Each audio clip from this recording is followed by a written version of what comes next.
Olá, bem-vindo de volta. Nesse vídeo vamos falar de uma importantíssima classe de material que é chamado de fluido.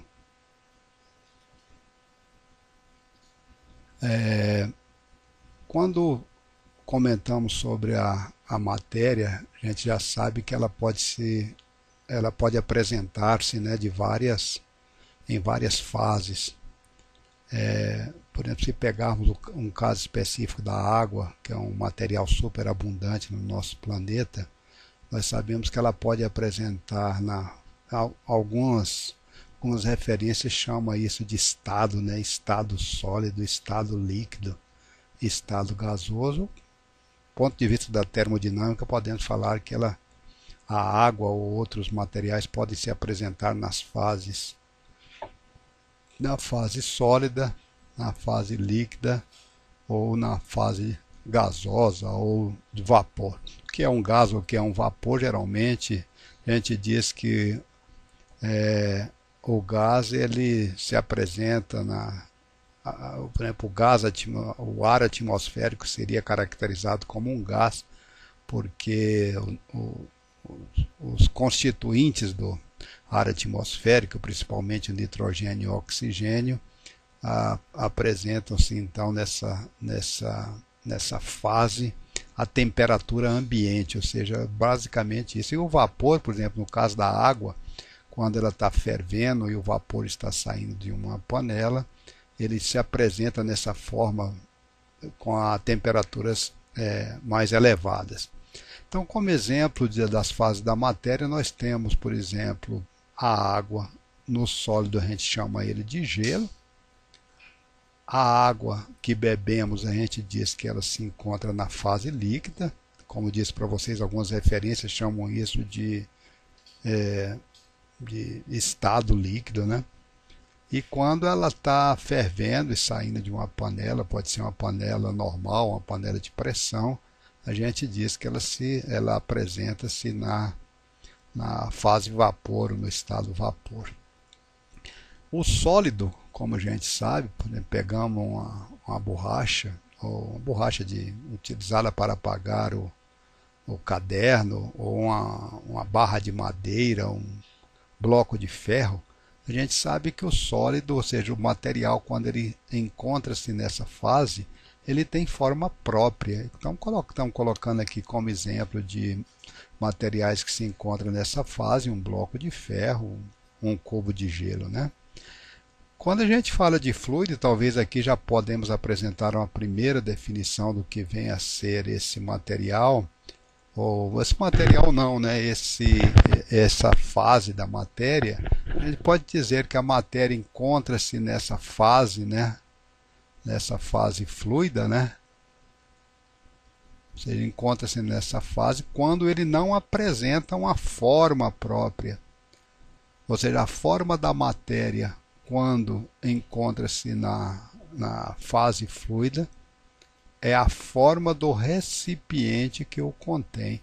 Então, por exemplo, se a gente tivermos aqui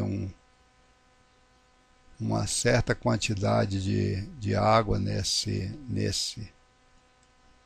dentro dessa jarra, e a gente tiver aqui ao lado o copo, quando a gente verter a água da jarra para o copo, a água que tinha esse formato, a quantidade de água que sair daqui vai assumir exatamente a forma desse copo. Se esse mesmo volume de água, ao invés de ser colocado nesse copo, fosse colocado num copo que tivesse essa forma, concorda? Ele teria esse formato. Então o formato é esse.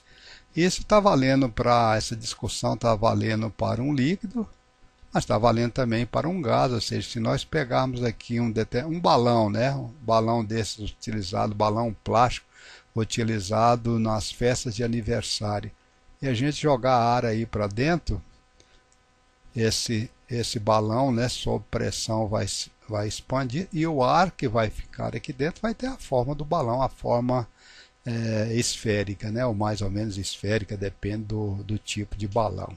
Tá? Então, característica básica de um material que se encontra na fase fluida, uma das características básicas é de não ter uma forma, né? Uma forma própria. Essa é uma das características. Então, qual é a forma que ele tem? É a forma do, acabamos de comentar, né? A forma do recipiente que o contém. É isso daí. Colocamos aqui o exemplo de um líquido, colocamos aqui o exemplo de um gás. Tanto para o material sólido como o material... e o que é... Quais são as categorias ou seja, o material estará na fase fluida quando ele estiver, então, em que forma, né? Ou seja, quando ele estiver na forma de um líquido, quando ele estiver na forma de um gás ou quando ele estiver na forma de um vapor. Dentre as propriedades importantes que nós vamos precisar quando formos analisar o comportamento de um líquido, vai ser a sua densidade. A densidade é uma propriedade do material definida tanto para um sólido, para um líquido, para um vapor, e é definido como sendo a massa do material dividida pelo volume que ele ocupa, e isso é uma propriedade do material. Por exemplo, se nós pegarmos dois blocos de ferro, esse aqui em forma de um tijolo e esse aqui parecido mais com a forma de um cubo, esse bloco de ferro menor vai ter uma massa 1 e esse em forma de um cubo vai ter uma massa 2. A massa 2 no caso é diferente da massa 1 e vamos supor que a massa 2 seja maior do que a massa 1. Esse em forma de um tijolo vai ter um volume 1 e esse em forma de um cubo vai ter um volume 2. O volume 2 também vai ser diferente do volume 1. Ou seja, nesse caso aqui o volume 2 maior do que o volume 1, né? Agora interessante, se nós pegarmos a massa desse bloco, que parece com tijolo, e dividirmos pelo seu volume, a gente vai ver que ele vai dar exatamente igual à massa desse que parece com um cubo, dividido pelo volume desse que parece com um cubo. Então isso passou a ser uma propriedade desse material ferro, que a gente chama de densidade, ou seja, a densidade do material. Se o material for homogêneo, a gente pode pegar uma amostra em qualquer posição do material, dividir a massa dessa amostra pelo seu volume, isso sempre vai dar a densidade desse material. A letra que nós utilizamos para poder,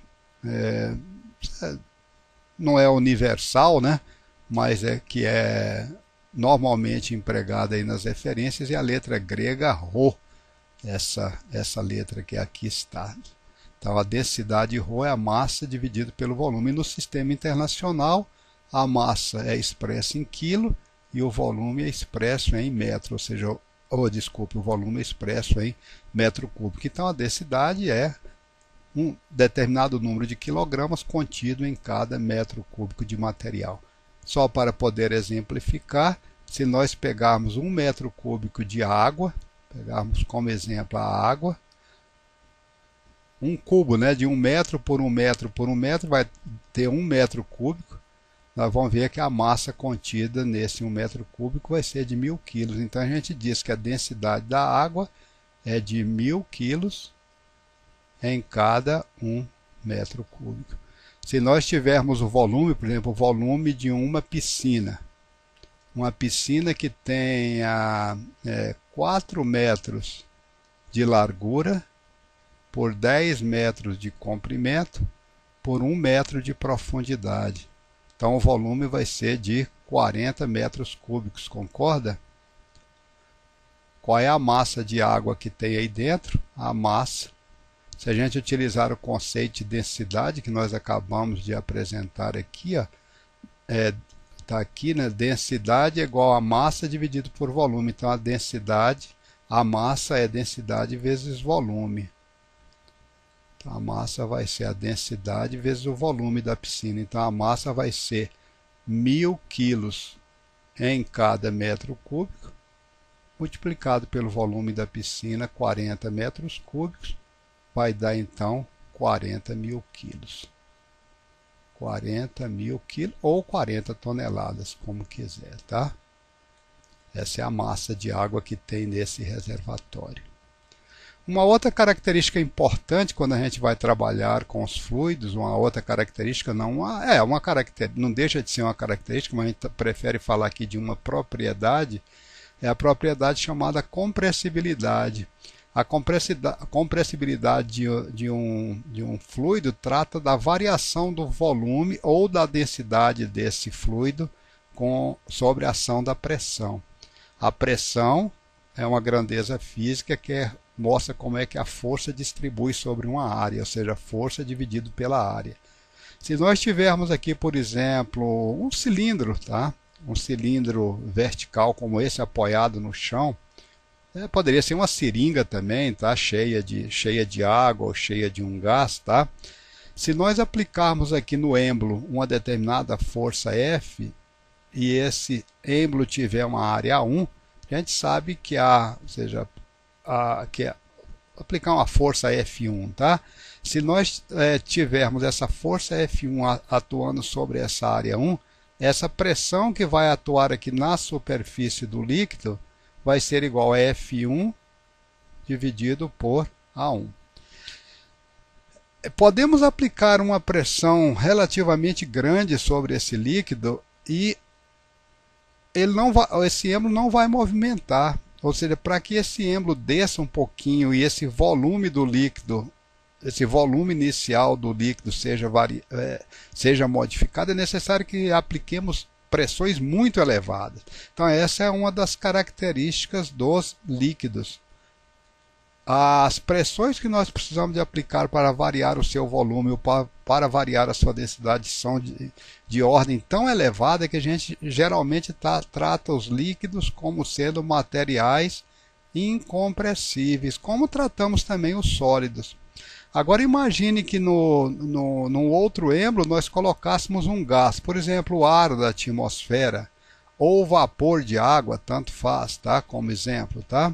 Só que se fosse vapor d'água, provavelmente isso aqui estaria com temperatura mais elevada, como já comentamos. Se aplicarmos aqui essa mesma força D1 também nessa área A1, essa área A1 aqui do êmbolo, nós vamos gerar então essa pressão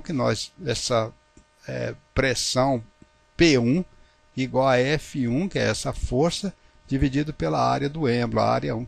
Podemos inclusive tratar dos mesmos valores de pressão.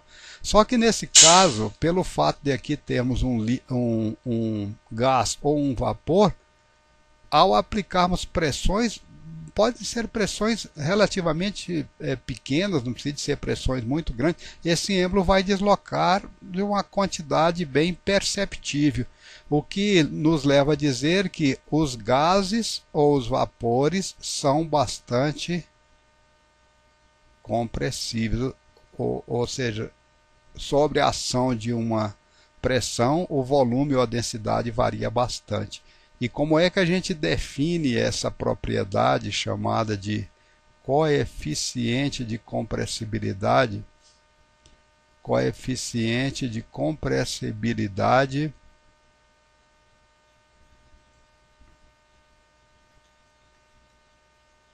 denotado, ou seja, denominado, chamado por beta, essa letra grega. A gente diz que é 1 sobre o volume inicial, volume V0, é esse volume V0 que aqui está, ou esse que aqui está. Quanto que o volume varia, ou seja, V menos V0, concorda? No novo volume. Quando a pressão variar de P menos P0. Ou seja, quanto que vai ser a variação de ΔV sobre essa ação de ΔP. Por que esse sinal negativo aqui? Porque quando a pressão sobe, o volume cai. Então, eles atuam sempre em direções opostas, concorda? Agora, da mesma forma que definimos o coeficiente de compressibilidade utilizando o volume, poderíamos também definir o coeficiente de compressibilidade utilizando a densidade. Então, pegamos a densidade inicial do material, 1 sobre ρ0, e a variação da densidade com a variação da pressão. Quando a pressão sobe, a densidade vai junto, a densidade também sobe. Nesse caso, o sinal que está aqui antes é um sinal positivo. Então, essa foi uma apenas a parte introdutória sobre o que nós gostaríamos de falar sobre líquido, e a gente continua esse assunto no nosso próximo